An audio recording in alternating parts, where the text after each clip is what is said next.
You're gonna go to hell. I know people believe in other stuff. You're evil. There's no place for you in heaven. You took our children. You are gonna suffer, man. I'm shaking because I want to reach out to you, but I hope you feel my energy, okay? November 13th, 2022, Moscow, Idaho. 4 college students asleep in their off-campus home, and a killer silently watching, waiting, planning. What is going on currently? Is someone passed out right now? I don't really know, but pretty much at 4 a.m. Okay, I need to know what's going on right now if someone is passed out. Can you find that out? 4 counts. Are you pleading guilty because you are guilty? Yes. By morning, the lives of Ethan Chapin, Zana Kernodle, Madison Mogan, and Kaylee Goncalves would be taken. Their home, once a place of laughter and friendship, turned into the scene of one of the most shocking murders in American college history. Authorities were called to a house where nothing seemed out of place, doors locked, windows intact, lights off. But inside, 4 lives had been brutally ended while they slept. The scene was chilling. Nothing screamed a stranger had entered, and yet someone had been there. Investigators quickly realized this was no ordinary crime. No signs of forced entry. No immediate suspects, just the overwhelming question: who could commit such horror and why? As the investigation unfolded, evidence slowly began to reveal a chilling truth. A man who was a stranger in some ways and terrifyingly familiar in others. Brian Kohberger, a graduate student studying criminology, would soon become the center of America's attention. But before the arrest, before the media storm, there were 4 lives lost, 4 families shattered, and a town gripped by fear. This is the story of what happened that night and the shocking revelations that followed. Moscow, Idaho. A quiet college town where the seasons change slowly and life moves at the pace of its students. Nestled within this town is the University of Idaho, home to thousands of young minds chasing degrees, friendships, and dreams. Among them were 4 students who would tragically be at the center of one of the most shocking crimes in American college history. Ethan Chapin was 20 years old, outgoing, energetic, and full of life. He loved music, playing guitar, singing in small campus gatherings, and sharing songs with friends. His roommates remembered his laughter as infectious, capable of brightening the dullest room. A meticulous student, he balanced coursework with a part-time job, always striving to make the most of his college experience. Zana Kernodle, also 20, was known for her warm smile and generous heart.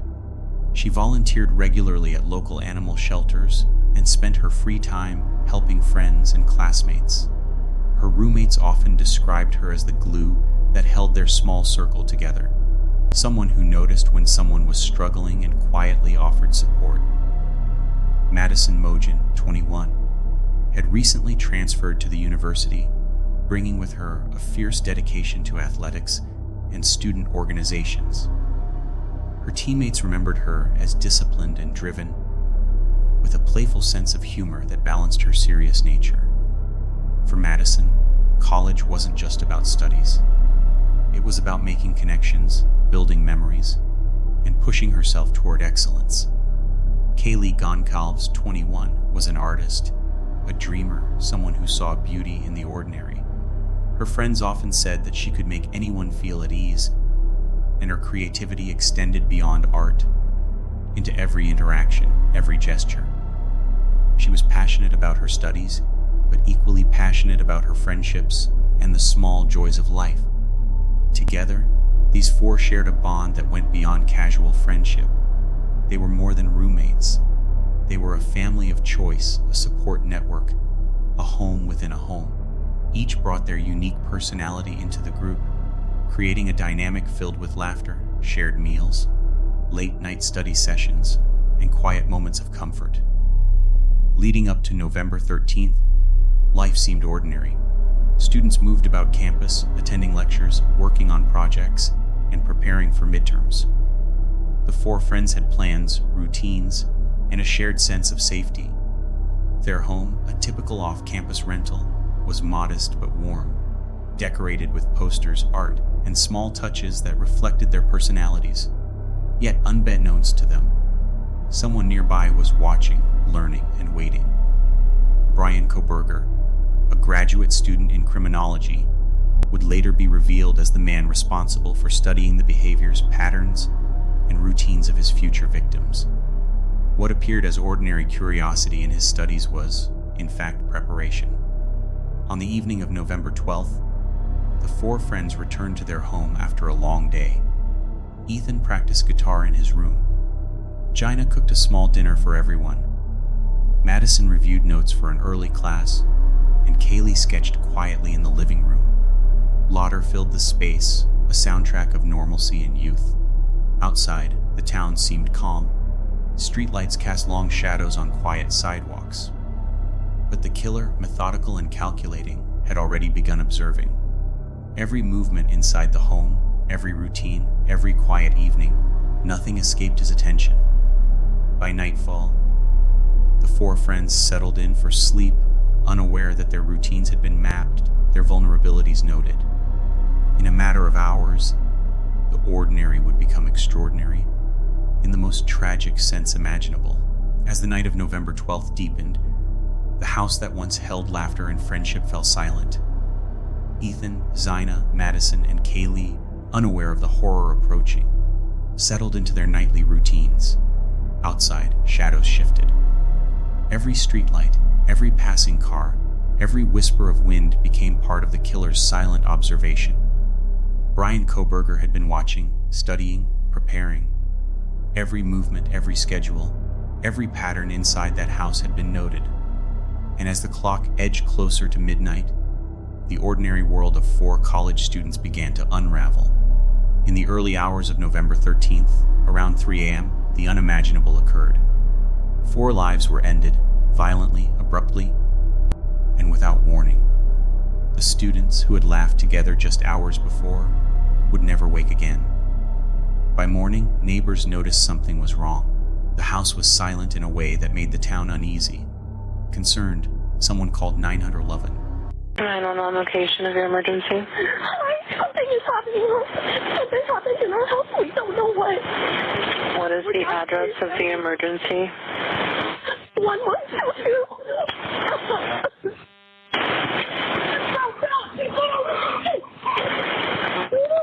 What is the rest of the address? Oh, Kings Road. Okay. And is that a house or an apartment? It's a house. Can you repeat the address to make sure that I have it right? I'll talk to you guys. We live at the White, so we're next to them. I need someone to repeat the address for verification. The address, 1122 King Road. And what's the phone number that you're calling from? What's your phone number?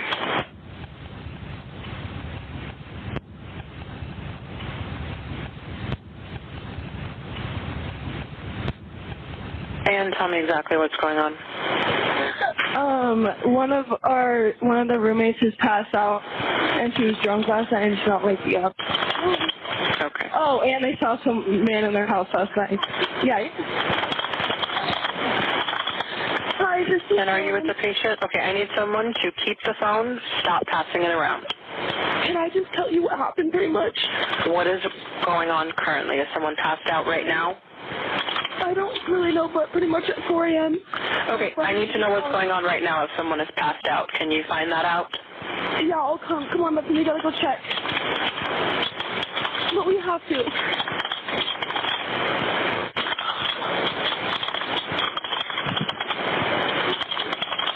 Is he passed out?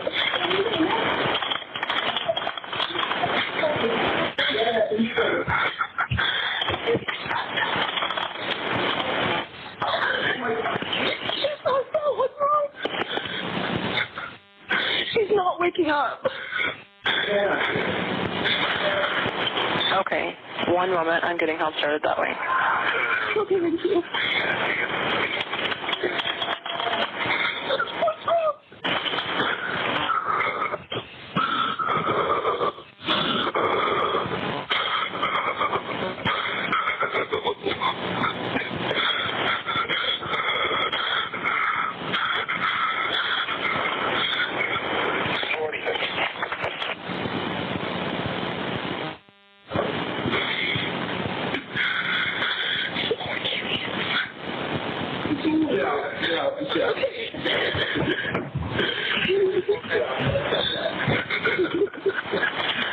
and how old is she? She's 20. 20, you said? Yes, 20 here to Okay. them. Hello? Hello? Okay, I need someone to stop passing the phone around because I've talked to 4 different people. Okay, sorry, they just gave me the phone. Is she breathing? Hello? Is she breathing? No. Okay.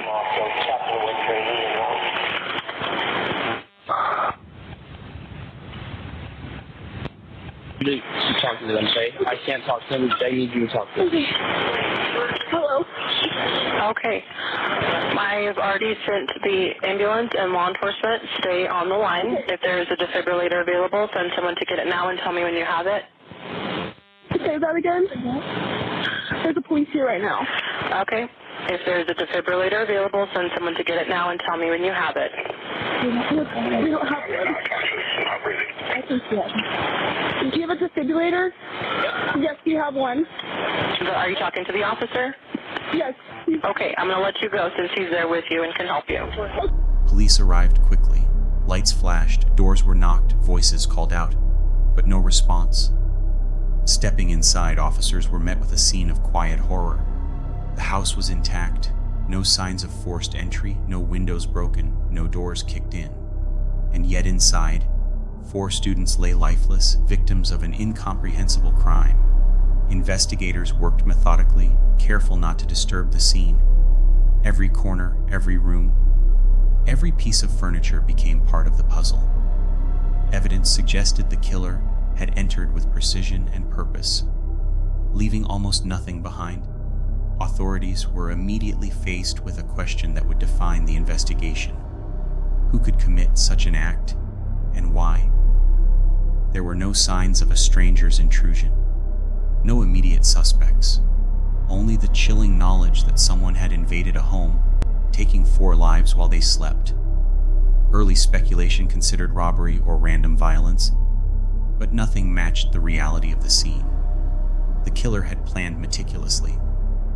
No evidence of forced entry suggested familiarity with the house or with its inhabitants. The fear in the community began to spread. Students no longer felt safe in their own homes. Families of the victims were notified.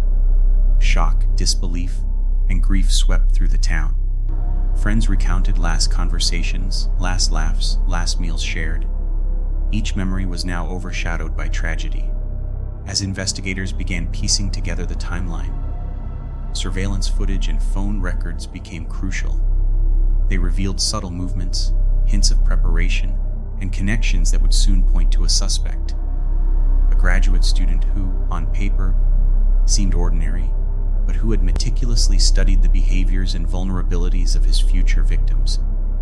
The town of Moscow, Idaho, was gripped by fear. Police set up roadblocks, interviewed neighbors, and analyzed every shred of evidence. Students were warned, campus security increased, and everyone questioned how such a horrific crime could occur in the quiet college town. It was only a matter of time before the investigation would uncover the chilling truth that the murders were not random, that a student of criminology, someone who understood how crimes unfold, had executed a plan with precision, leaving the town and the nation in shock. As the community struggled to comprehend the tragedy, law enforcement worked tirelessly. Hours became days, and days became a tense waiting game. Evidence was meticulously analyzed: footprints, DNA, surveillance footage, phone records, each piece a thread in a web that would eventually lead investigators to a suspect. Authorities soon focused on Brian Kohberger, a criminology graduate student at a nearby university.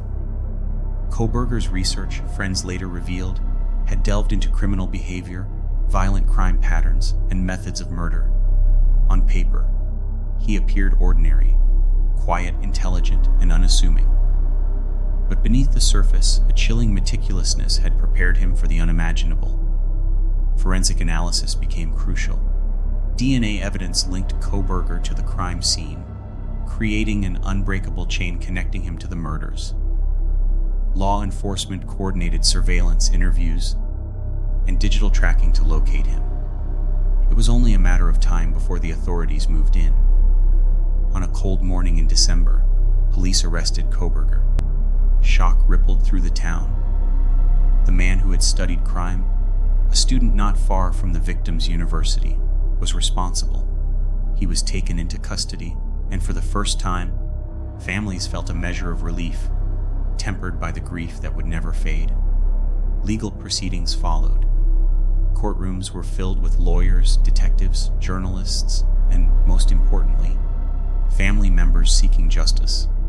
The investigation revealed the calculated nature of the crime: premeditation, stalking, and methodical execution.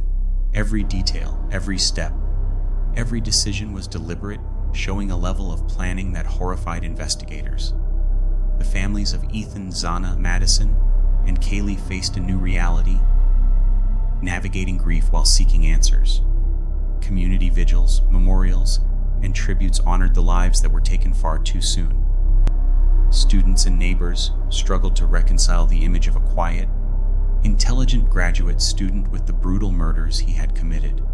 Kohberger's arrest marked only the beginning of the long journey toward justice. Court battles, pre-trial hearings, and intense media scrutiny would dominate headlines for months. And while the law pursued the suspect, the community began the slow process of healing, remembering the laughter, creativity, and love that had defined the 4 young students. The Idaho Student Murders remind us of the fragility of life, the darkness that can lurk beneath seemingly ordinary lives, and the resilience of those left behind. Ethan, Zana, Madison, and Kaylee will never be forgotten. Their stories, their smiles, and their dreams live on in the hearts of family, friends, and a community forever changed. In remembering them, we honor their lives and confront the chilling reality that evil can hide in plain sight, waiting for the moment to strike. This is the story of the Idaho Student Murders. 4 young lives taken, a town shaken, and a nation watching. But most importantly, it is a story of remembrance, justice, and the enduring power of human resilience. The Federal Bureau of Investigation detectives arrested 28-year-old Brian Christopher Kohberger in Albrightsville, Pennsylvania, on a warrant for murders of Ethan, Zana, Madison, and Kaylee. On November 13th, 2022, enter the residence at 1122 King Road in Moscow, Idaho, with the intent to commit the felony crime of murder. Yes. Did you,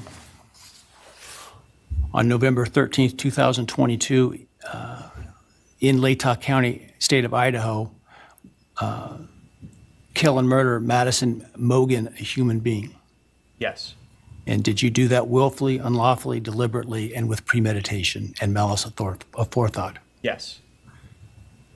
Did you, on or about that same date in Moscow, Idaho, kill and murder Kaylee Gonzalez, a human being? Yes. And did you do that willfully, unlawfully, deliberately, and with premeditation and malice of forethought? Yes. And did you, on that same date in Moscow, Idaho, kill and murder Zana Kernodle, a human being? Yes. And did you do that willfully, unlawfully, deliberately, with premeditation and malice of forethought? Yes. And then on or about November 13th, 2022, again in Latah County, Idaho, did you kill and murder Ethan Chapin, a human being? Yes. Did you do that willfully, unlawfully, deliberately, with premeditation and malice of forethought? Yes. Hi, my name's Randy, stepdad of Zana. I just feel the same way we all do. All of us are united because of something that happened. And I am grateful to know and have met some new family because of this awful event. But this is probably the last time we're all going to be in the same room together, let's be real. So I can say, I love you all, and I feel your pain. And just God bless us all, you know? Just get through it. I had stuff wrote up. It was probably best I didn't read it out. Probably get kicked out of here, so.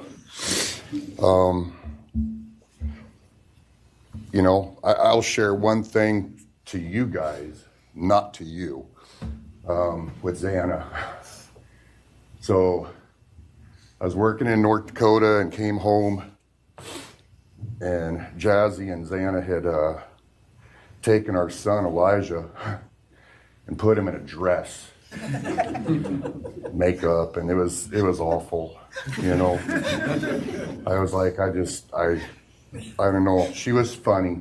I told her she'd be in the movies and be somebody great one day like that. And now she is just above us as an angel with all the other beautiful kids. So let's hold that to our hearts, because this evil thing is not going to take nothing from us. You, man, I don't know what my limits are here, but I'm really struggling, dude. I am struggling. So I want to just be out in the woods with you just so I can teach you about loss and pain. I love God. I wouldn't take your life. That's up to him. But I guarantee you are weak. God, I would just give a moment, man, 5 minutes out in the woods. Oh, man. You're going to go to hell. I know people believe in other stuff. You're evil. There's no place for you in heaven. You took our children. You are going to suffer, man. I'm shaking because I want to reach out to you, but I hope you feel my energy, okay? Go to hell. Thank you, Your Honor. My name is Scott Laramie. I'm Maddie Mogan's stepfather and the husband of Maddie's mother, Karen Laramie. I will read this victim impact statement on behalf of Karen and myself. Maddie was our gift of life, our purpose, and our hope. Maddie quickly became Karen's joy, identity, and purpose in life. I joined Maddie's life when she was 2.5 years old. The experience transformed me into a life of joy, love, and family. Maddie was bright, beautiful, kind, empathic. She listened carefully to others and was observant, seeing and caring about the hearts and the minds of all she encountered. She loved music and music festivals. She had a wonderful sense of humor. She excelled in school. She was an easy child to raise, almost never requiring discipline, and almost always giving us parental joy. One time Karen remembers disciplining Maddie as a little girl. Maddie responded, "You broke my heart," which of course melted ours. She had a keen wit, even at that young age. As she transitioned into teenage years, she prioritized us and extended family over many of the distractions that capture teenagers. She showered us with her presence and love at family events, barbecues, picnics, birthdays, holidays, and others. She spent countless hours with her papa, her Uncle David, Aunt Nadine, and her other close family and friends.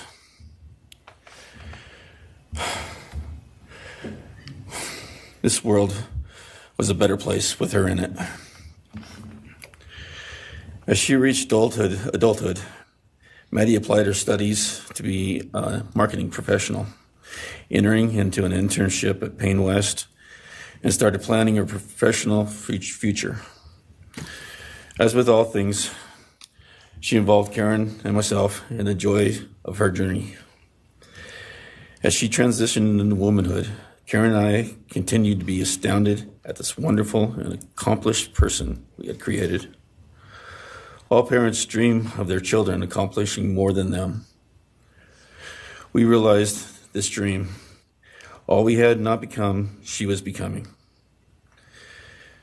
Karen and I are ordinary people, but we lived extraordinary lives because we had Maddie. Maddie was taken senselessly and brutally in a sudden act of evil. She was taken along with the young, promising, and bright lives of Kaylee, Xana, and Ethan. First, we felt disbelief.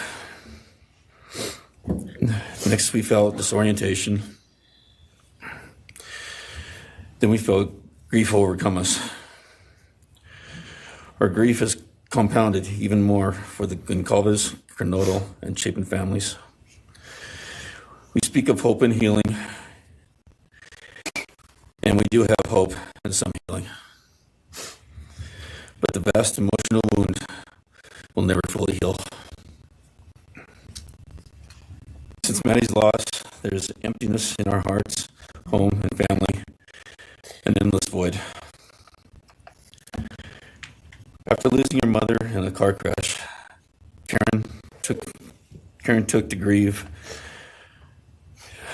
years to grieve and recover. The feeling that her life with Maddie and A was perfect helped her to start to heal. Now, this is no longer perfect.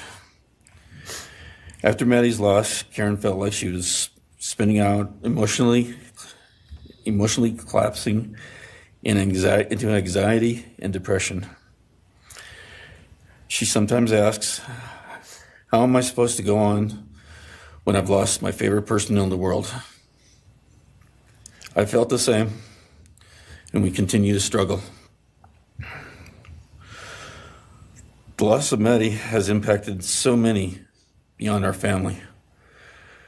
Her second family is her sorority sisters who grieve alongside us. She has so many close friends who suffer from her loss. We will continue to be. Her loss will continue to be felt by the Vandal community, including Vandal Solutions on campus, where she volunteered her time for others.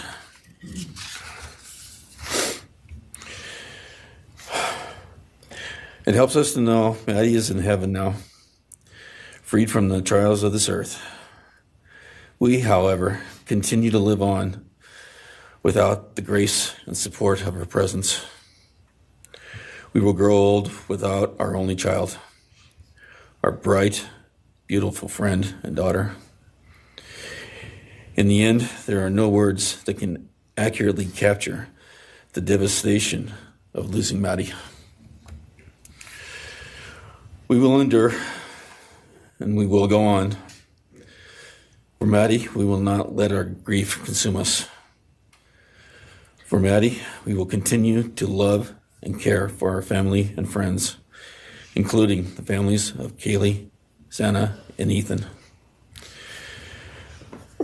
We will remain united with them. We can only hope that others out there suffering similar losses can look to us and see that we can overcome hatred, darkness, and evil. We know the law allows us to comment on the defendant and his sentence. As for his sentence, we support the plea agreement. Society needs to be protected against this evil. As for the defendant, we will not waste words, nor will we fall into hatred and bitterness. Evil has many faces, and we now know this, but evil does not deserve our time and attention. We are done being victims. We are taking back our lives. We will turn our time, talents, and attention to hope, healing, and helping others, and to the future. We invite all those who have suffered with us on this to join us in our journey. We can make this world a better place. We can move on from tragedy. Adversity will visit us, evil will visit us, but we will overcome. We can and will endure. Karen and I express our gratitude to Your Honor and to the prosecution team for allowing us the opportunity to make this statement. Thank you. Thank you so much for your courage, and I am so sorry for your loss. God bless Thank you, Your Honor.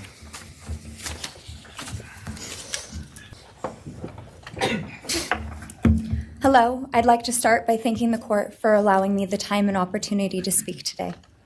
My name is Olivia, and I am the big sister of Kaylee Gonzalez, and I was blessed to love Madison Mogan as a sister too. I'm not here today to speak in grief, I'm here to speak in truth.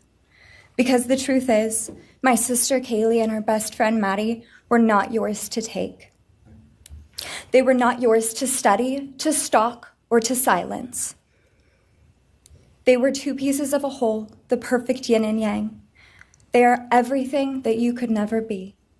Loved, accepted, vibrant, accomplished, brave, and powerful.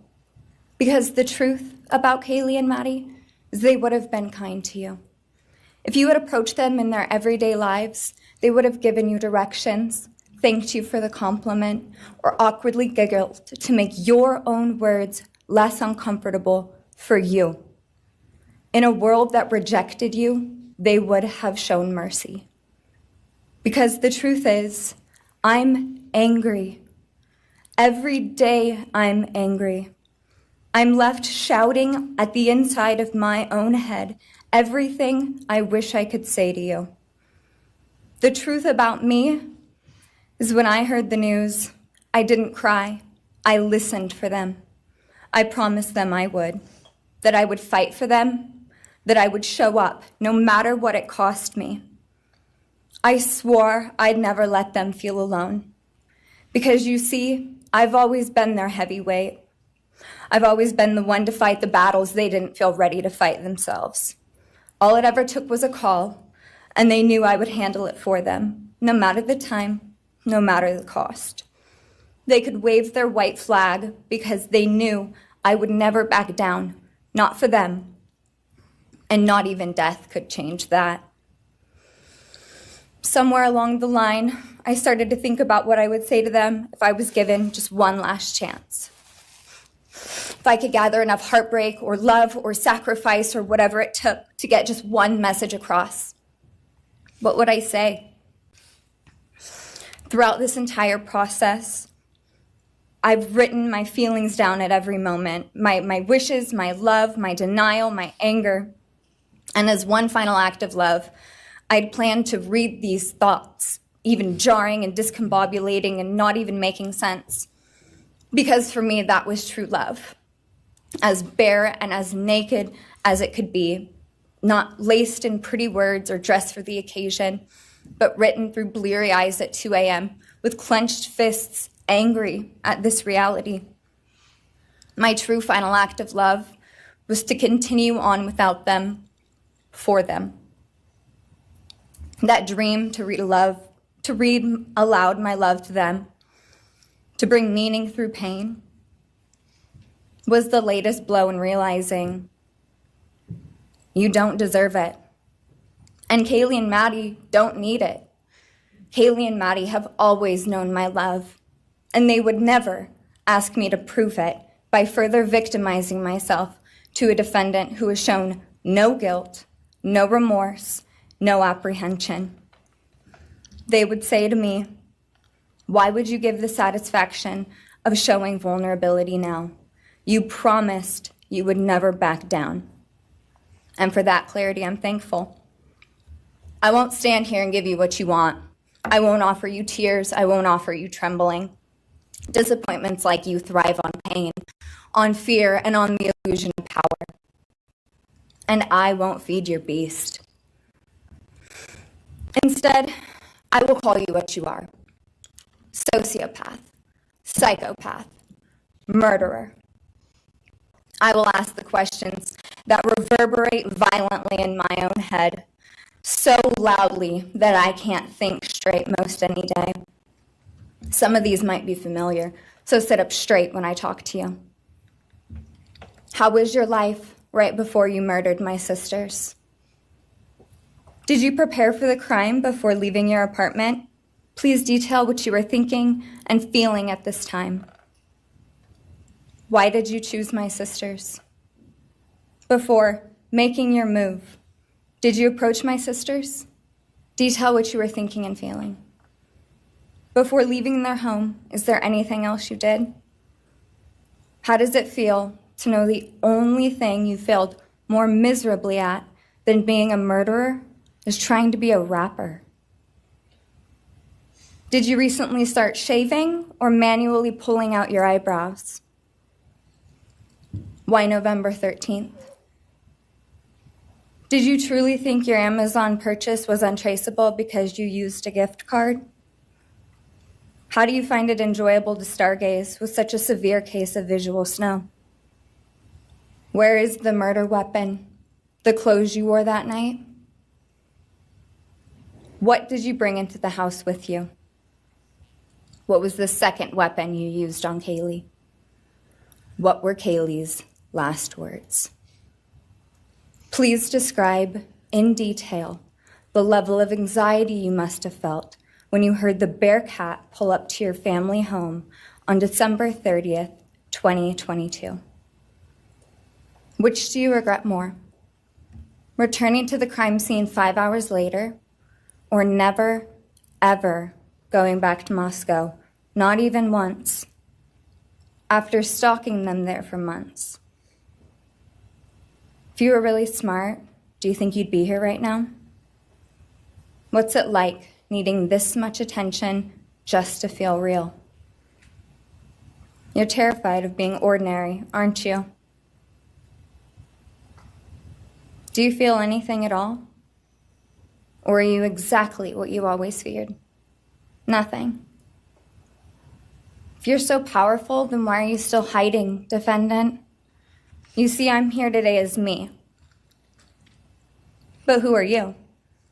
Let's try to take off your mask and see. You didn't create devastation. You revealed it in yourself. And that darkness you carry, that emptiness, you'll sit with it long after this is over. That is your sentence. And it was written on the wall long before you ever pled guilty. You didn't win. You just exposed yourself as the coward you are. You're a delusional, pathetic, hypochondriac loser who thought you were so much smarter than everybody else. Constantly scolding, turning your nose up to grammar mistakes, nitpicking and criticizing others. You wanted so badly to be different, to be special, to be better, to be deep, to be mysterious. You found yourself thinking you were better than everyone else, and you thought you could figure out the human psyche and see through it, all while tweaked out on heroin. Lurking in the shadows made you feel powerful because no one ever paid you any attention in the light. You thought you were exceptional, all because of a grade on a paper. You thought you were elite because your online IQ test from 2010 told you so. All of that effort just to seem important. It's desperate. There is a name for your condition, though. Your inflated ego just didn't allow you to see it. Wannabe. You act like no one could ever understand your mind, but the truth is you're basic. You're a textbook case of insecurity disguised as control. Your patterns are predictable. Your motives are shallow. You are not profound. You're pathetic. You aren't special or deep, not mysterious or exceptional. Don't ever get it twisted again. No one is scared of you today. No one is intimidated by you. No one is impressed by you. No one thinks that you are important. You orchestrated this like you thought you were God. Now look at you, begging a courtroom for scraps. You spent months preparing, and still all it took was my sister in a sheath. You work so hard to seem dangerous, but real control doesn't have to prove itself. The truth is, the scariest part about you is how painfully average you turned out to be. The truth is, you're as dumb as they come. Stupid, clumsy, slow, sloppy, weak, dirty. Let me be very clear. Don't ever try to convince yourself you mattered just because someone finally said your name out loud. I see through you. You want the truth? Here's the one you'll hate the most. If you hadn't attacked them in their sleep, in the middle of the night, like a pedophile, Kaylee would have kicked your fucking ass. Thank you. Thank you.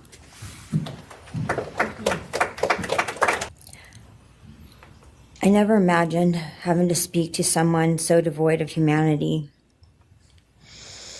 For a long time, I didn't think I'd find the words low enough to meet you where you are. But now I realize this isn't about you. It's about what you've done to me, and I need you to hear it. When you murdered my daughter, Kaylee Jade Gonzalez, you didn't just take her life, you shattered others. You attacked what you could never be, and in doing so, you left a trail of devastation far beyond that house. You stole my peace. You've altered my every waking moment, every sleepless night, the way I view the world, people, safety, trust. It's all been changed by your cruelty. I no longer recognize parts of myself. Joy is harder to find. Laughter feels foreign. The world moves forward, but I'm suspended in a place of sorrow and rage. You've taken from me something that can never be restored. The grief sits with me every day, some days quietly, and other days so loud it drowns out everything else. The emotional toll you've inflicted on me is immeasurable.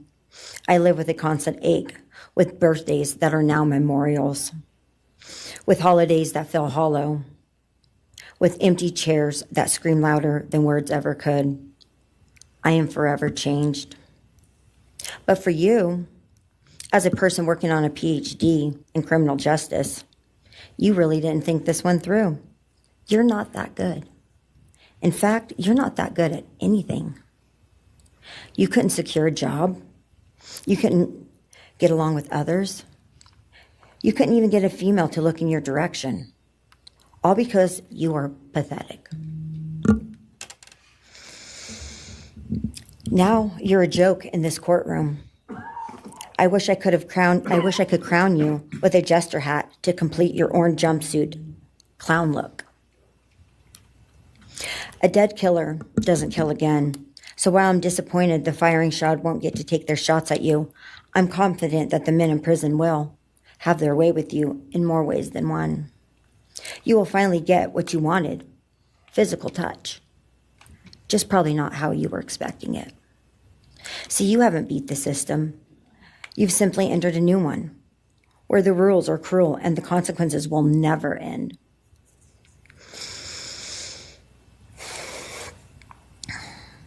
You are entering a place where no one will care who you are and no one will ever respect you. You will be forgotten, discarded, used, and erased. You will always be remembered as a loser, an absolute failure. And when those prison doors slam shut behind you, I hope that sound echoes in your heart for the rest of your meaningless days. I hope it reminds you of what we all already know. You're nothing. May you continue to live your life in misery. You are officially the property of the state of Idaho, where your fellow inmates are anxiously awaiting your arrival. But it's okay, because they're there to help you. Hell will be waiting. Quick message from our youngest daughter. Aubrey wanted to say, you may have received A's in high school and college, but you're going to be getting big D's in prison. Thank you, Your Honor. My name is Kim Kernodle. I am Xana's aunt. I was very blessed to have her in my life, in our family. And I thought I had everything in my head, what I wanted to say, but it kind of went out. And I'm always looking for the positive thing, because evil, hate can destroy people. And that's what it started doing with our family. It created anger with our family members. And then I had to look. Cassandra was everything that the media, her friends said. She was that fun, loving, high-spirited, beautiful person. And I no longer get to get my nails done with her, have lunch with her.